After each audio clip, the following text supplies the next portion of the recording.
Hello, so this week you have been writing a story entitled The Unwanted Guest, which is definitely Granny, isn't it, in this book? So today I'm going to read to you chapter 2, Love from Granny. If Joe had doubts about Granny, the Christmas of its 12th year was when they became horrible certainties. Christmas was always a special time at Thattleby Hall. Especially unpleasant, unfortunately. For this was when the whole family came together, and Joe found himself surrounded by aunts and uncles, first cousins and second cousins, none of whom he particularly liked. And it wasn't just him. None of them liked each other either, and they always spent the whole day arguing and scoring points off each other.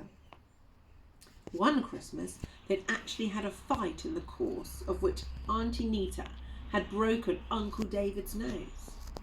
Since then, all the relations came prepared and they trooped into the house. The metal detector would bleep like crazy, picking up the knives, crowbars and knuckle dusters that they'd concealed in their clothes. Joe had 4 cousins who were only a few years older than him, but who never spoke to him. They were very fat with ginger hair and freckles, and pink legs that oozed out of tight, short trousers, like sausages out of a sausage machine.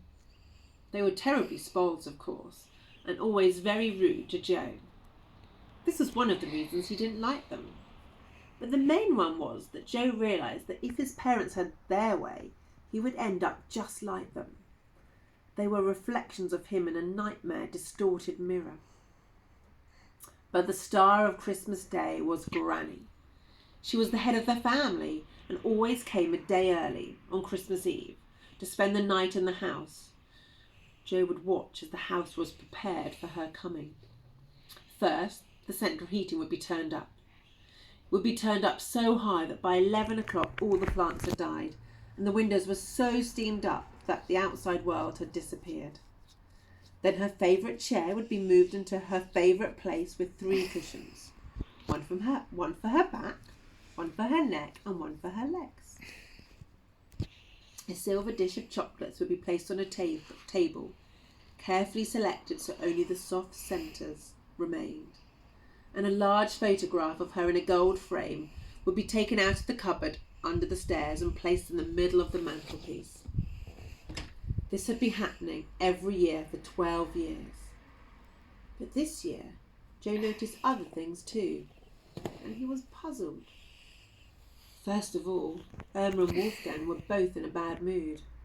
At breakfast, Irma burnt the toast, while Wolfgang spent the whole morning sulking, muttering to himself in Hungarian, which is a sulky enough language at the best of times.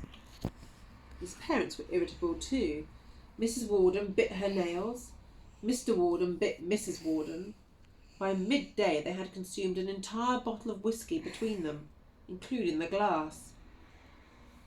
Joe had seen this sort of behaviour before. It was always the same when Granny came to visit. It was only now that he began to wonder. Were they like this because Granny was coming?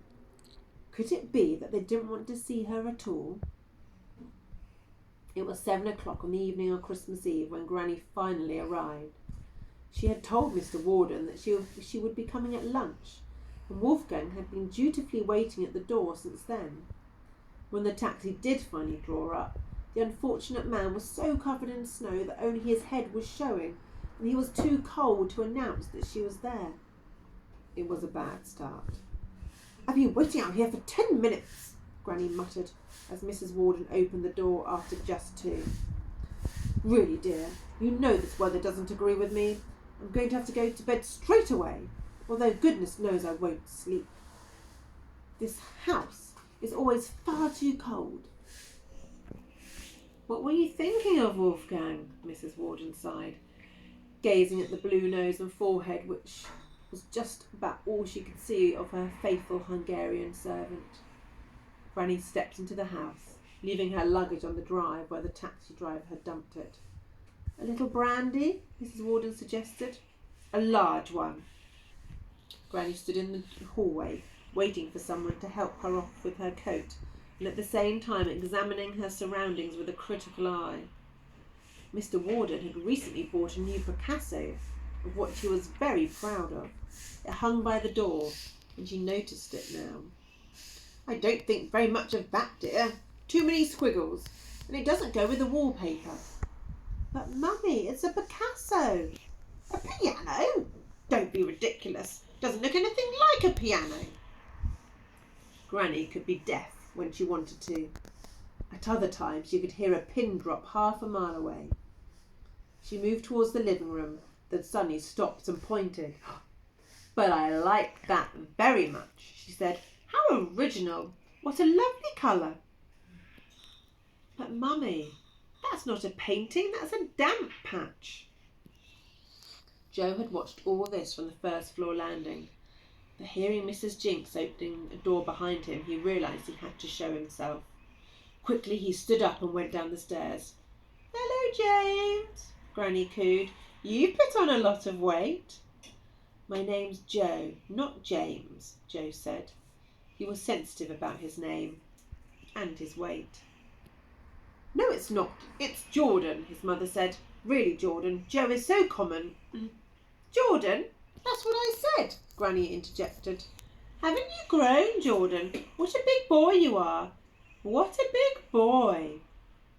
And with these words, Granny went into a spread. Joe shuddered. The spread was the word he used to describe what Granny was doing now. It was one of the things he dreaded most. The spread was the position Granny took when she wanted to be kissed. She widened her legs, crouched down slightly, with her arms open as if she wanted him to jump onto her knees and maybe even onto her shoulders. Of course, if Joe had done this, Granny would have been broken into several pieces, as she was over 90 years old and very frail. And with the spread came the terrible words. "Aren't you going to give Grandma a kiss then?" Joe swallowed hard. He was aware that his mother was watching him and that he had to be careful what he did, but at the same time he hated what he knew he had to do. Kissing Granny was not a pleasant experience. First, there was the smell. Like many old ladies, she wore an expensive perfume that was very sweet and very musty, and if you got too close of it, made you feel a little bit sick. There were no labels on her perfume bottles, but this one might have been called Decomposing Sheep. Then there was her makeup. Granny wore a lot of makeup. Sometimes she put it on so thickly that you could have drawn a line in it with your thumbnail. Her lipstick was the worst part. It was bright blood red, and no matter how carefully Joe tried, he always came away with the glowing mirror image of Granny's lips on his cheeks. Nobody knew what make of lipstick Granny used, but Mrs. Jinks could only get it off him with a Brillo pad. But worst of all was her skin. As well as kissing her grandson, Granny insisted on his kissing her, and her skin was as withery as a punctured balloon. No words could describe the feel of her skin against his lips, actually flapping slightly between the upper and the lower lip at the moment of kissing. One night Joe had woken up screaming. He had just had a nightmare in which he had kissed Granny too enthusiastically and had actually been swallowed whole. Smack! Granny kissed Joe. Strawberry smack!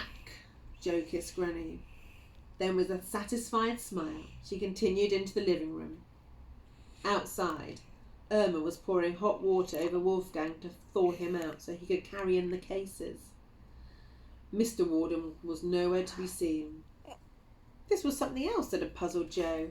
How his father was never around when Granny arrived. The year before, Joe had found him hiding inside the grand piano, and he was there now. He could tell from the cigar smoke coming out of the keyboard. Granny sat down in the chair that had been chosen for her. It was one of those old-fashioned wing chairs, and she always sat in it even though her legs couldn't touch the ground, with the result that you could look straight up her dress. Not that you would look. Your eyes would stray up to her bulging knees, wrapped in what looked like surgical stockings, and then beyond to the yellowing flesh of her thighs. And that would be enough. Her legs were like a set out of Doctor Who. Mrs. Warden had poured a large brandy. Granny swallowed it in one gulp. "Where's Gordon?" she asked, glancing around suspiciously at the piano. "I don't know," Mrs. Warden faltered.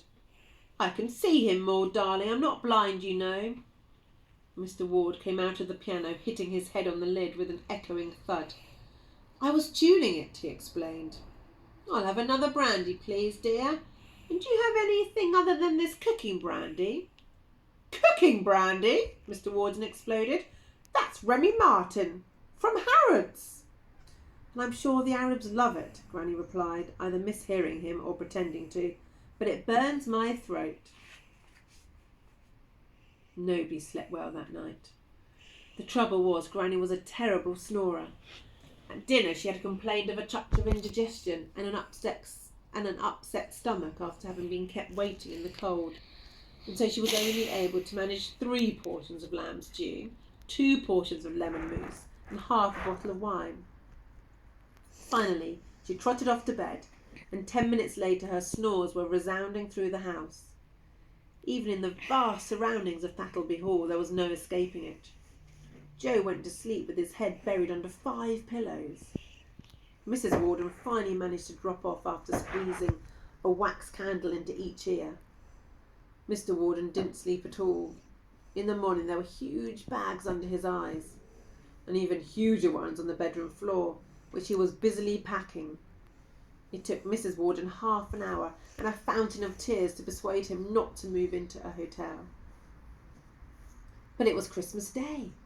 The snow sparkled in the garden, the church bells rang, Santa Claus had visited, the smell of turkey wafted through the house, and everyone was in a good mood. Even the arrival of all the relations and the terrible crash as Uncle Michael's Volvo accidentally reversed into Uncle Kurt's Rover couldn't completely spoil the scene. The Waldens always waited for everyone to arrive before they opened their presents. Now the whole family repaired to the Christmas tree. Wolfgang, Irma and Mrs. Jinks came in to join them, and Mr. Warden served champagne and orange juice. Champagne for his wife and himself, orange juice for everyone else. It was a happy moment. Even Granny was smiling as she trotted out of the breakfast room and took her place in her favourite chair. Joe found himself sitting between his Uncle David and one of his cousins. There were about 15 people in the room, but as he looked around he found himself concentrating only on Granny. She was sitting in her usual place, smiling, her legs dangling a few inches above the carpet. Joe gazed at her. Was he imagining it? Was there something strange about Granny's smile? It was as if she were enjoying some secret joke. He thought at first she was looking out the window, but now he realised her eyes were fixed on him. Occasionally her lips quivered, and as the presents were handed out she couldn't hold back a soft and high-pitched giggle. "This is for you, Jordan." His father had handed him a present from under the tree. Joe flipped open the label on the top and immediately recognised the large spidery handwriting. "To Jordan, love from Granny." Now, although there were many presents for Joe under the tree, this was one he was particularly looking forward to, and holding it in his hands, he suddenly felt ashamed. A moment ago he'd been looking at his Granny as if she were, some sort of monster. But he couldn't have been more wrong. She was just a kind old lady surrounded by her family, enjoying the day, and she loved him. And the proof of it was in his hands. Joe loved science fiction. He had seen Star Wars 3 times and had dozens of books about aliens and space travel on his bedroom shelves. But what he liked best of all was robots. And when Granny had asked him what he wanted for Christmas, that was what he had said. He'd actually seen one in Hamley's, about 1/2 metre high and packed with all the latest Japanese microcircuitry. He had to assemble it himself, and that was the challenge. But when it was finished, it could walk, talk, lift and carry, all by radio controlled. And there it was now in front of him. Joe recognised Granny's gift wrap at once. It was actually wedding paper. She was always economising like that. It was a large rectangular box, just the size it should be. As his fingers tore through the paper, he could feel the cardboard underneath. Then the paper was off. The box was open, and his heart and stomach shrank. The robot was the sort of thing you might give to a 2-year-old. It was made of brightly coloured plastic with a stupid painted face and the name Hank written in large letters on its chest. Sorry, my husband seems to do anything.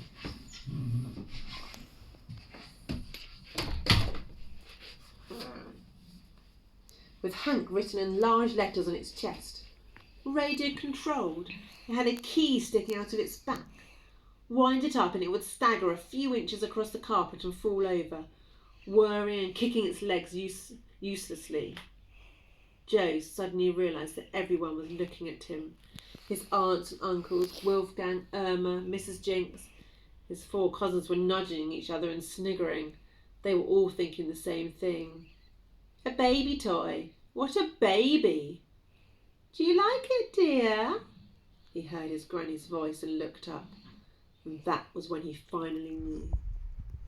There was something in her face that he had never seen before, and now that he had noticed it, he would never be able to see her in any other way again. It was like one of those optical illusions you sometimes find in cereal packets.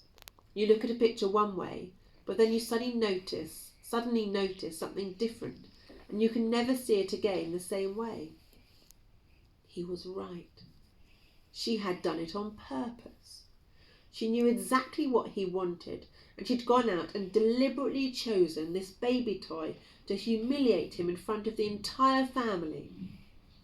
Of course, his mother would try to explain that Granny meant well and that she hadn't understood what he wanted. He would be made to write a thank you letter, and every lying word would hurt him. But at that moment, looking at her, he knew the truth. He could see it in the wicked glimmer in her eyes, in the half-turned corner of her mouth. It was so strong, so horrible that he shivered. She was evil. For reasons that he did not yet understand, Granny hated him and wanted to hurt him in any way she could. Joe shivered. He knew the truth about Granny, even if nobody else in the room could see it. But that wasn't what frightened him. What frightened him was that Granny knew he knew, and she didn't care. Maybe she knew that whatever Joe said, nobody would believe him. Or maybe it was something worse. Watching her, hunched up in the middle of the Christmas gauze and glitter, her eyes sliding slowly from left to right, he realised she was planning something, and that something included him. Bit of a cliffhanger there, and we'll read the next chapter after half term. Tea with Granny.